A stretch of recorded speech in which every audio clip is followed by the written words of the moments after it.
All right, welcome everybody to the Fighter Pilot Professor. I'm your host, Meta. Super excited to be here for my second video episode. Today we're going to be talking about the new Apple TV series, The Masters of the Air, and the event that it was based on, the combined bomber offensive in World War II. So I'm super excited about that. Super excited about the series as well. And then additionally, we're going to be talking about something related to that, which is grinding, as it were, getting up in the face of devastating odds and struggling uphill. And how do you do that over and over again? So we'll jump right in. I hope you enjoy.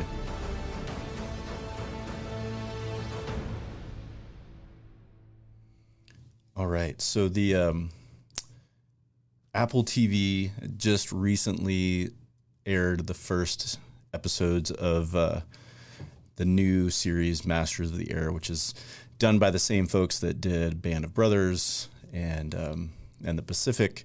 So it should be really good. I got a sneak preview of an early showing of the first episode, and it's really awesome. So I'm fired up about it. But it's based on a book of the same name, Masters of the Air, and that's a book about the 8th Air Force in World War II. So we'll talk a little bit today about what the 8th Air Force was up to and why we're doing this. Why we're doing this TV show now, and what all this has to do with anything. So the 8th Air Force was the U.S.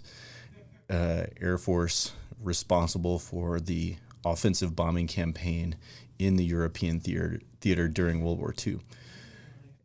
And it primarily focused on strategic bombardment of targets in Germany eventually, but at first in France and other parts of Northern Europe. So the TV series focuses in largely on the 100th bomb group, known as the Bloody 100th, because they had some really bad luck and lost a lot of folks. But overall, the book in the series is focused on the 8th Air Force's strategic bombardment campaign. And what's interesting about the strategic bombardment campaign is it is still hotly debated among air power historians like myself about, was it effective? Was it worth the cost? And et cetera, right? And the cost, as a lot of people don't know, that the cost was shockingly steep. So more 8th Air Force airmen died in the bombing campaign in World War II than Marines died in the Pacific Theater in World War II, which is an amazing number. Between those killed in action and those shot down and captured as POWs, nearly 50,000 airmen were either killed or captured during World War II. Additionally, 8th Air Force airmen were less likely to complete their tour of duty and were lost at a higher rate compared to their infantry counterparts of any branch, Marines or Army primarily, obviously. So those statistics alone sort of tell out the challenge that the combined bombing campaign between the British and the Americans faced, right? The other part of it is that most people don't really understand is that, frankly,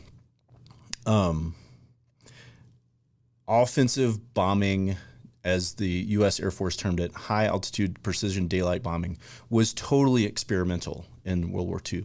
We sort of take air power for granted these days, that it's just there and the U.S. Air Force is going to dominate, as we always do, right? But that was not the case then, right? We didn't really know what was going to happen.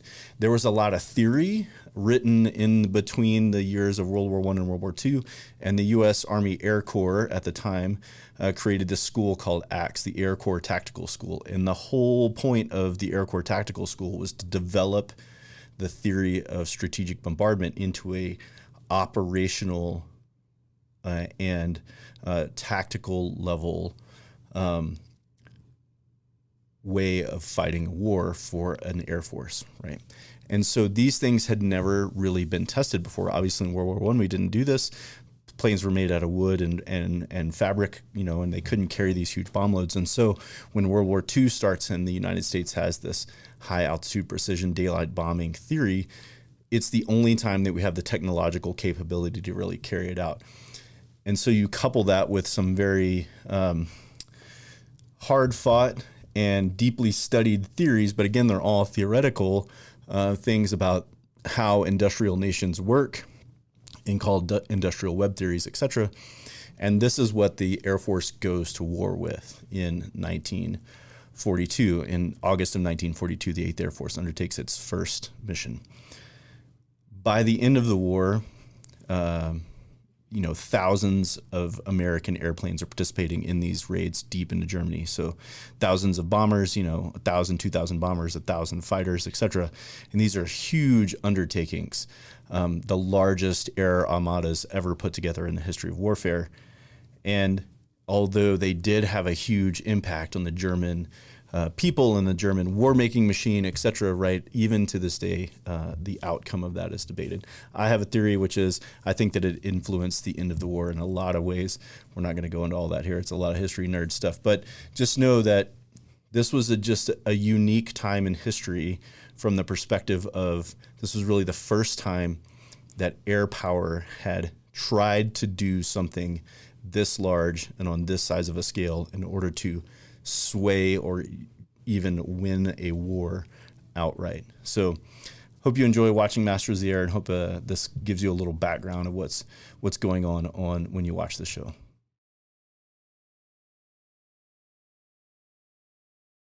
So one of the things here related to Masters of the Air is the thing that they faced, and a lot of people ask me this, like the thing that they faced was getting up every day knowing that the odds were against them, right? That they had a long road. They had low chance of surviving their mission. They had low chance of surviving their tour of duty.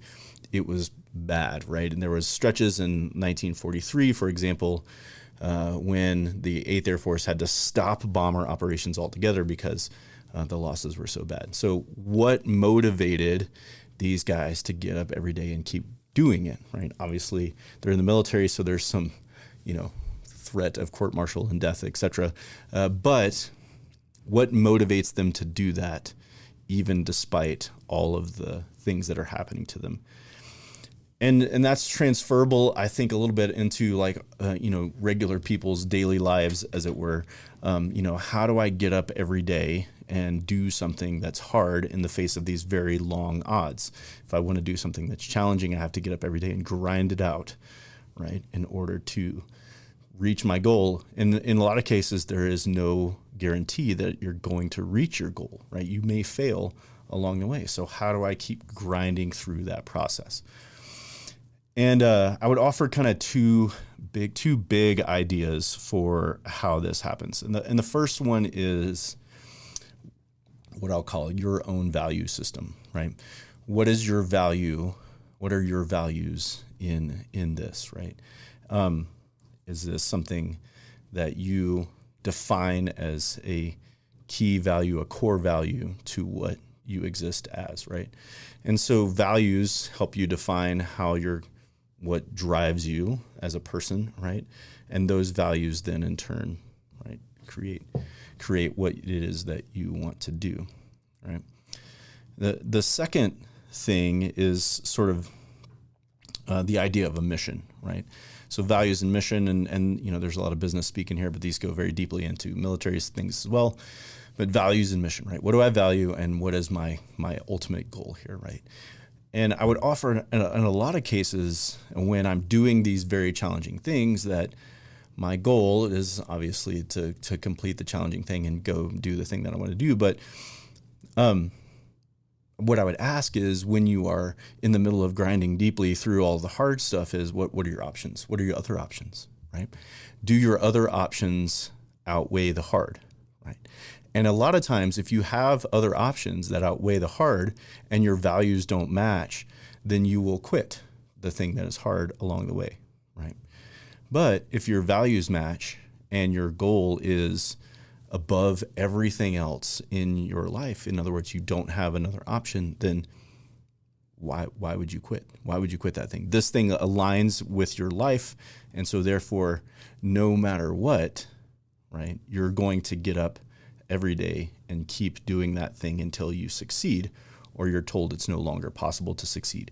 And at that point, then your values and mission objectives, right, will outweigh the desire to complete that thing. And then you'll have to move on to something else. And we've talked about that before, right? So what I mean by that is, what you have to do then with that is before you set off down the path of something super hard, you have to make sure that your values and goals sort of align up with that thing. Otherwise, you're going to get part of the way into it and you're going to quit, right? So like if running a marathon doesn't line up with your values and goals, right? Or you can't adjust your life values and goals to running a marathon, then the odds of you quitting before you successfully run a marathon are really high because it's hard to do, right?